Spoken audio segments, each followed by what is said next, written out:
My name is Blaney. I drive a Volkswagen Polo 86C.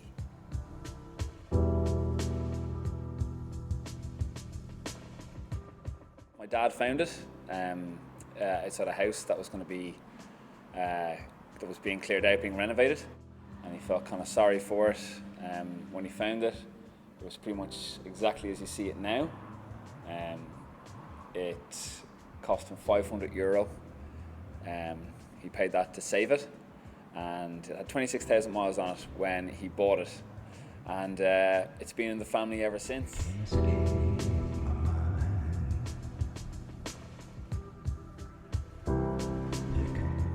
I spent my whole childhood fixing cars with my dad, so I just kind of born into it, and it's like I'm not going to sit here and say it's a drug or anything like that. It's just normality for me to own 3 cars, 4 cars, old cars. For me to have to, like, every morning, if I don't use this for a week, I'll have to put water in it. So, but for some people that would be like, they just can't wrap their head around it. For me, it's just normal. It's always been the case my whole life, just doing stuff like that, even as a kid and even now when I'm in my 30s.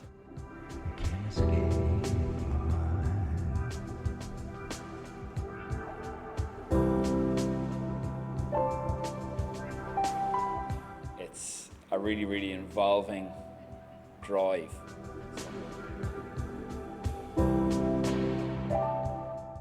So I have access to other modern cars and other classic cars as well, fairly readily. And out of all the cars, this is the most unique driving experience. You're so much more connected to it. I heard a motor journalist once say there's something endearing about a car that you have to use all of its power all the time. And it's not like you have to do that, but it certainly encourages you to, just to kind of keep up. I live in the city, so I need a small car, and this is definitely the one that fits the bill. All my friends, even the people who don't know a whole lot about cars and don't care about cars, as soon as they see it, they all love it. You drive down the road on a sunny day, businessmen point and children wave. It's genuinely just puts so much joy into people who see it, even if they don't know anything about cars. A marketing lecturer of mine a year or two ago taught us about animism, where just an inanimate object can just take on a personality. And this is such a perfect example of it. It's still a car, still a hunk of metal at the name. I don't name my cars. I don't name my cars. I think it's a stupid thing to do, but that doesn't mean they can't take on a personality, and this is something that really, really, really has.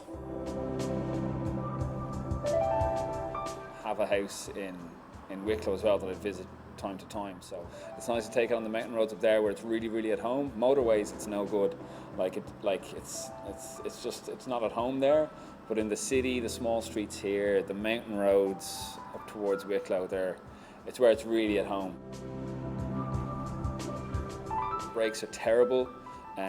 It is extremely uneconomical. It costs a lot of money to run compared to its modern day equivalent. I have access to pretty much a brand new Polo, and it's far better.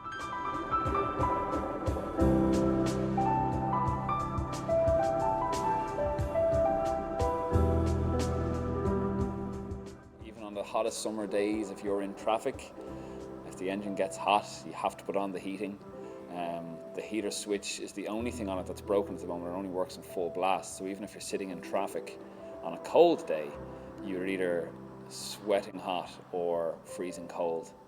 But other than that, you learn to work around that. So.